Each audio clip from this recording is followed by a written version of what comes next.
कृष्णाय वासुदेवाय हरये परमात्मने प्रणतक्लेशनाशाय गोविन्दाय नमो नमः। कृष्णाय वासुदेवाय देवकीनन्दनाय च नन्दगोपकुमाराय गोविन्दाय नमो नमः। ॐ नमो भगवते वासुदेवाय। श्रीमद्भागवते दशमस्कन्धे अथ अष्टमोऽध्यायः।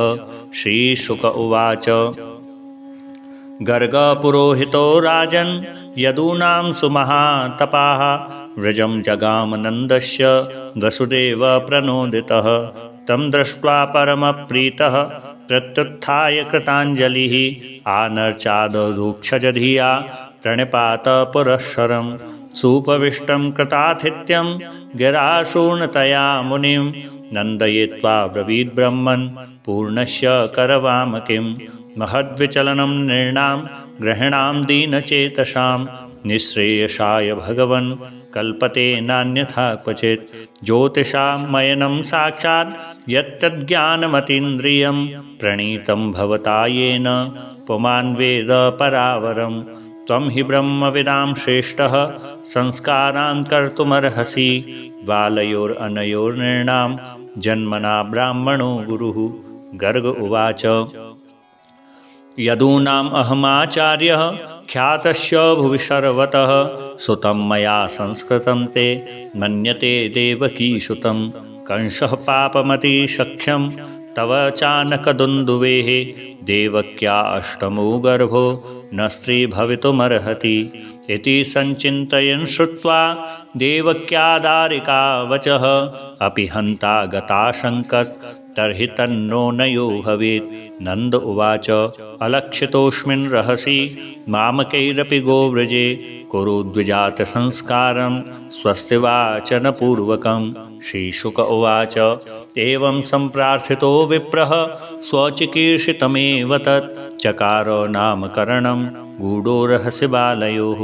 गर्ग उवाच अयं हि रोहिणी पुत्रो रमयन् सुहृदो गुणैः आख्यास्यते राम इति बलाधिक्याद्बलं विदुः यदूनाम पृथग्भावात् सङ्कर्षणमुशन्त्युत आसन् वर्णाश्रयो यस्य गणतोऽनुयुगं तनुः शुक्लो रक्तस्तथा पीत इदानीं कृष्णतां गतः प्रागयं वसुदेवस्य क्वचिज्जातस्तवात्मजः वासुदेव इति श्रीमान् अविज्ञासं प्रचक्षते बहूनि सन्ति नामानि रूपाणि च सुतस्य ते गुणकर्मानुरूपाणि तान्यहं वेदनो जनाः एष वश्रेय आधास्यत् गोपगोकुलनन्दनः अनेन सर्वदुर्गाणि यूयं मञ्जस्तिरस्यत पुराणेन ब्रजपते साधवो दस्युपीडिताः अराजके रक्ष्यमाणा जिज्ञोर्दस्युं समेधिताः य एतस्मिन् महाभागा प्रीतिं कुर्वन्ति मानवाः नारयोऽपि भवन्त्येतान् विष्णुपक्षान्यवासुराः तस्मान्नन्दात्मजोऽयं ते नारायणसमो गुणैः श्रिया कीर्त्यानुभावेन गोपायश्वसमाहितः इत्यात्मानं समादिश्य गर्गे च स्वगृहं गते नन्दः प्रमुदितो मेने आत्मानं पूर्णमाशशां कालेन व्रजताल्पेन गोकुले रामकेशवौ जानुभ्यां सह पाणिभ्यां रिङ्गमाणो विजन्मतुः तावङ्ग्रियुग्ममनुकृष्य सरीसृपन्तौ घोषप्रघोषरुचिरं व्रजकर्दमेषु तन्नादहष्टमनसौ अनुसृत्य लोकं मुग्धप्रवीतवदुपेयतुरन्तिमात्रोः तन्मातरौ निजसुतौ गृणयाश्नुवन्त्यौ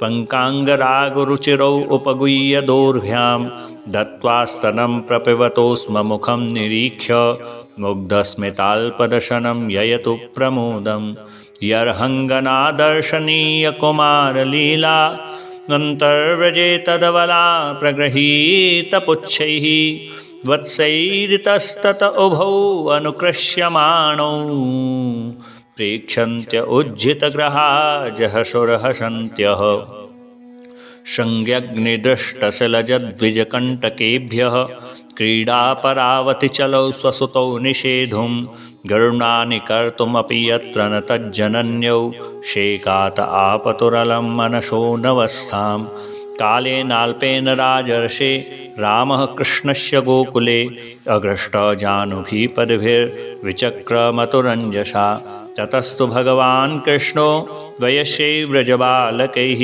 सह रामो व्रजश्रीणां चिक्रीडे जनयन्मुदम् कृष्णस्य गोप्यो रुचिरं वीक्ष्य कौमारचापलं शृण्वत्याखिलतन्मातुर् इति होचुः समागताः वत्सान्मुञ्चन् क्वचिदसमये क्रोशसञ्जातहासः स्तेयं स्वाद्वत्यथ दधिपयः कल्पितैस्तेययोगैः मर्कान् भोक्ष्यन् विभजति सचेन् नात्तिभाण्डं भिनत्ति द्रव्यालाभे स ग्रहकुपितो यात्युपक्रोश्यतोकान् हस्ताग्राह्ये रचयति विधिं पीठकोलूखलाद्यै छिद्रं यन्तर्निहितवयुनः शिक्यभाण्डेषु तद्वित् ध्वान्तागारे धृतमणिगणं स्वाङ्गमर्थप्रदीपं काले गोप्यो यर्हि ग्रहकृत्येषु सुव्यग्रचित्ताः एवं ध्राष्टान्युशति कुरुते मेहनादीनिवास्तौ स्तेयोपायैर्विरचितकृतिः सुप्रतीको यथास्ते इत्थं स्त्रीभिः सभयनयन श्रीमुखालोकिनीभिर्व्याख्यातार्था प्रहसितमुखी न युपालब्धुमैच्छत् एकदा क्रीडमानास्ते रामाद्या गोपदारकाः कृष्णो मृदं भक्षितवान् इति मात्रे न वेदयन् सा गृहीत्वा करे कृष्णम् उपालभ्य हितैषिणी यशोदा भयसम्भ्रान्त प्रेक्षणाक्षमभाषत कस्मान्मृदमदान्तात्मन् भवान् भक्षितवान् रः वदन्ति तावका ये ते कुमारास्ते ग्रजोऽप्ययम् श्रीकृष्ण उवाच नाहं भक्षितवानम्ब सर्वे मिथ्या विशंसिनः यदि सत्यगिरस्तर्हि समक्षं पश्य मे मुखं यद्येवं तर्हि व्यादेहि इत्युक्तः स भगवान् हरिः व्यादत्ताव्याहृतैश्वर्यः क्रीडामनुजबालकः सा तत्र ददर्शे विश्वं जगत्स्नाश्नूचखं दिशः सादृद्वीपाब्धिभूगोलं सवाव्यग्निन्दुतारकं ज्योतिश्चक्रं जलं तेजो नभस्वान्वियदेव च वैकारकाणीन्द्रयाणि मनोमात्रा गुणाश्रयः एतद्विचित्रं सहजीवकाल स्वभावकर्माश्रयलिङ्गभेदं सूनोस्तनौ वीक्ष्य विदारितास्ये व्रजं सहात्मानमवापशङ्कां किं स्वप्न एतदुतदेवमाया किं वा मदीयो वत बुद्धिमोह अथो अमुष्यैव ममार्भकस्य य कश्चनोत्पत्तिक आत्मयोगः अथो यथा वन्न वितर्कगोचरं चेतो मनः कर्म वचोभिरञ्जसा यदाश्रयं येन यत प्रतीयते सुदुर्विभाव्यं प्रणतास्मि तत्पदम् अहं ममाशौ पतिरेष मे सुतो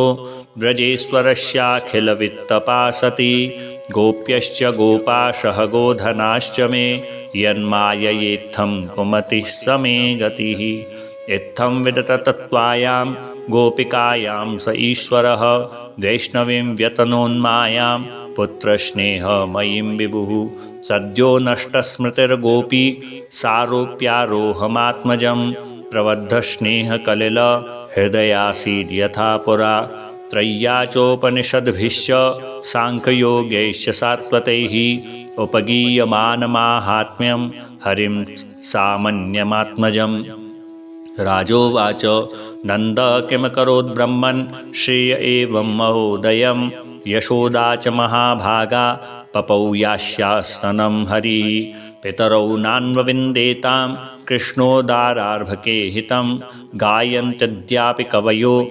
यल्लोकशमलापहं। श्रीशुक उवाच द्रोणो वशूनां प्रवरो धरया सह भार्यया करिष्यमाण आदेशान् ब्रह्मणस्तमुवाचः। जातयोर्नौ महादेवे भुवि विश्वेश्वरे हरौ भक्तिः स्यात् परमा लोके ययाञ्जो दुर्गतिं तरेत्। अस्त्युक्तः स भगवान् व्रजे द्रोणो महायशाः यज्ञे नन्द इति ख्यातो यशोदासाधराभवत्। ततो भक्तिर्भगवती पुत्रीभूते जनार्दने दम्पत्योन्यतरामासीत् गोपगोपीषु भारत। कृष्णो ब्रह्मण आदेशं सत्यं कर्तुं व्रजे विभुः सह रामो वसंश्चक्रे तेषां प्रीतिं स्वलीलया। जय जय स्वस्ति। श्रीमद्भागवते महापुराणे पारमहंस्यां संहितायां दशमस्कन्धे पूर्वार्धे विश्वरूपदर्शने अष्टमोऽध्यायः। श्रीबालकृष्णचरणार्पणमस्तु। कृष्णाय वासुदेवाय हरये परमात्मने प्रणतक्लेशनाशाय गोविन्दाय नमो नमः। कृष्णाय वासुदेवाय देवकीनन्दनाय च नन्दगोपकुमाराय गोविन्दाय नमो नमः।